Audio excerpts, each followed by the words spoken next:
नमस्कार साथियों, मैं आपका दोस्त शैलेश जैन। आपका पुनः स्वागत है my channel motivation by Shailesh में। साथियों, आज का ये आदेश बहुत महत्वपूर्ण है। ये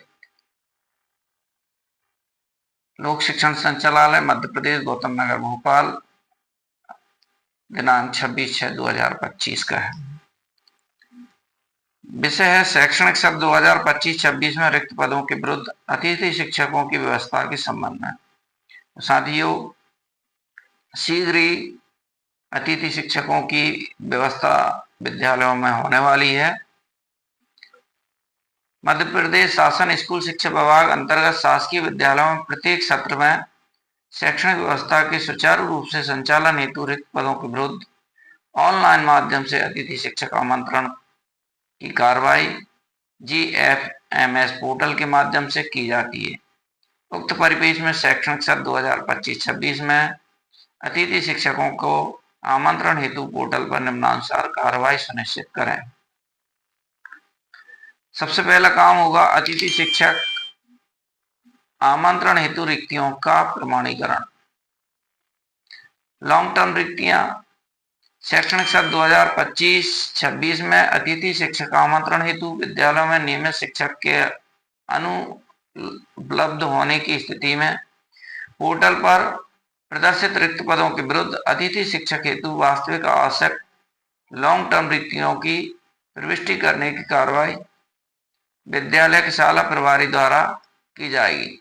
विद्यालय के शाला प्रभारी का यह उत्तरदायित्व होगा कि वह विद्यालय में उपलब्ध कक्षों एवं समय सारणी में कुल कालखंड की संख्या के आधार पर वास्तविक अतिथि शिक्षक की आवश्यकता की प्रविष्टि करेंगे।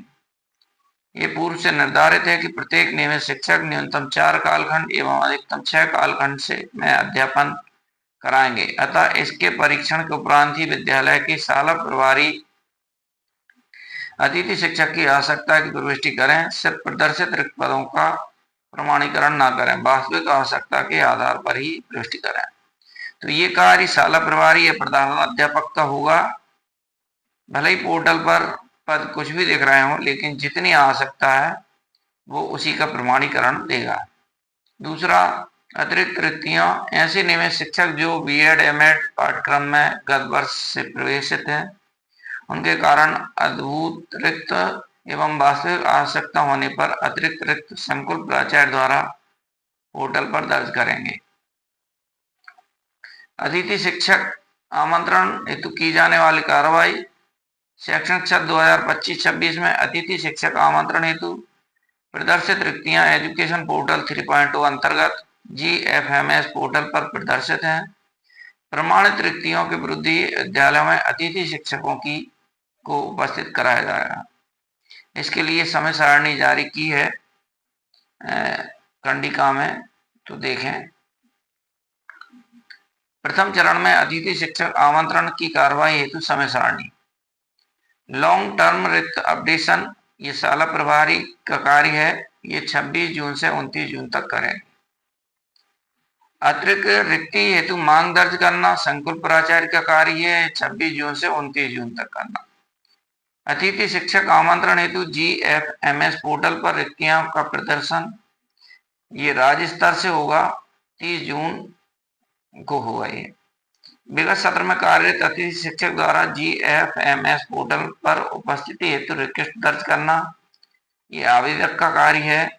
ये 30 जून से 2 जुलाई तक होगा।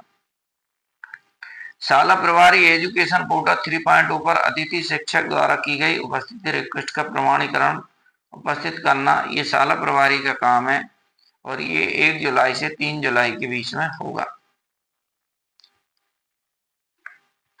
अतिथि शिक्षक पर पोर्टल का जिस पैनल का स्कोर कार्ड है, केवल उसी पैनल में विद्यालय में उपस्थिति हेतु रिक्वेस्ट दर्ज कर सकते हैं। यदि किसी पैनल में गत वर्ष 2 या अधिक रिक्तियां थी तथा इस वर्ष 1 रिक्ति है, तो ऐसी स्थिति में सर्वाधिक स्कोर कार्ड वाले अतिथि शिक्षक को उपस्थित कराया जाएगा। अन्य अतिथि शिक्षक शाला विकल्प चयन प्रक्रिया में भाग ले सकेंगे। विगत सत्र 2024-25 में कार्यरत अतिथि शिक्षक द्वारा जिस विद्यालय में कार्य किया है, उसी विद्यालय में अतिथि शिक्षक द्वारा स्वयं के लॉगिन आईडी से उपस्थिति हेतु रिक्वेस्ट दर्ज करने की कार्रवाई की जाएगी। अतः अतिथि शिक्षक द्वारा GFMS पोर्टल 3.0 पर निर्धारित समय अवधि में संबंधित विद्यालय में उपस्थिति दर्ज करने की कार्रवाई की जाएगी। विद्यालय के शाला प्रभारी अतिथि शिक्षक की विद्यालय में उपस्थिति कराने के पूर्व स्कोर कार्ड में दर्ज शैक्षणिक व्यावसायिक शिक्षक पात्रता परीक्षा की जानकारी का परीक्षण करने के उपरांत अतिथि शिक्षक की उपस्थिति पोर्टल पर प्रमाणित करेंगे। जानकारी त्रुटिपूर्ण पाए जाने पर उपस्थिति हेतु रिक्वेस्ट को रिजेक्ट करने की कार्रवाई पोर्टल पर करेंगे। अतिथि शिक्षक ऑनलाइन उपस्थिति पत्रक के साथ अपनी उपस्थिति अनिवार्यता संबंधित विद्यालय में दर्ज दिनांक 2 जुलाई तक देंगे।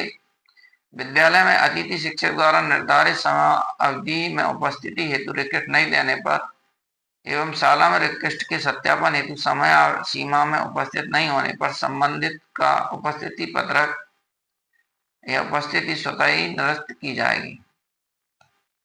वो फिर अन्य शाला में चयन प्रक्रिया में भाग ले सकेंगे। अतिथि शिक्षक से ऑनलाइन उपस्थिति पत्रक का प्रिंट प्राप्त कर हस्ताक्षर एवं सील के साथ एक प्रति विद्यालय ने अभिलेख के रूप में संधारित करेंगे। ये संबंधित द्वितीय चरण की समय सारणी है। शाला विकल्प चयन हेतु रिक्तियों का प्रदर्शन 5 जुलाई, इच्छुक आवेदकों द्वारा शाला विकल्प चयन 5 जुलाई 7 जुलाई, शाला विकल्प चयन आधार पर मेरिट क्रम में शाला आवंटन 9 जुलाई, अतिथि शिक्षक को दी गई शाला हेतु GFMS पोर्टल पर आवेदकों द्वारा उपस्थित हेतु रिक्वेस्ट दर्ज करना 10 से 12 जुलाई और शाला प्रभारी द्वारा उपस्थिति को प्रमाणित करना या रिजेक्ट करना 10 जुलाई से 12 जुलाई तक। शैक्षणिक सत्र 2025-26 में अतिथि शिक्षकों की कार्रवाई पूर्णतः ऑनलाइन है। किसी भी अतिथि शिक्षक को ऑफलाइन आमंत्रित नहीं किया जाएगा। अतिथि शिक्षक की सेवाएं पूर्णतः अस्थायी हैं। एक और इस आदेश में महत्वपूर्ण बात जोड़ी गई है। अतिथि शिक्षक की उपस्थिति प्रतिदिवस ई-गवर्नेंस प्लेटफॉर्म के ऐप हमारे शिक्षक के माध्यम से शाला प्रारंभ होने के निर्धारित समय के 1 घंटे तक उपस्थिति ऑनलाइन दर्ज की जाएगी तथा शाला बंद होने के आधा घंटा पूर्व एवं आधा घंटा बाद तक वापसी की उपस्थिति दर्ज की जा सकेगी। उपस्थिति दर्ज की जाएगी। दर्ज उपस्थिति के आधार पर ही अतिथि शिक्षक का मानदेय जनरेट होगा। जो अतिथि शिक्षक ऑनलाइन उपस्थिति नहीं लगाएंगे उन्हें मानदेय की पात्रता नहीं होगी। तो साथियों, इस बार अतिथि शिक्षकों को भी ऑनलाइन ई अटेंडेंस देना होगी। अतिथि शिक्षक द्वारा निर्धारित समय सीमा में उपस्थिति ऐप के माध्यम से दर्ज नहीं करने पर उस दिवस का मानदेय जनरेट नहीं होगा। ये बहुत महत्वपूर्ण आदेश है साथियों। ये आदेश अतिथि शिक्षकों के संबंध में है। जो साथी मेरे चैनल पर नए हैं वो चैनल को सब्सक्राइब जरूर कर लें और साथ ही लाइक करें और शेयर करें ताकि अन्य शिक्षकों तक ये जानकारी पहुंच सके। चैनल पर बने रहने के लिए धन्यवाद।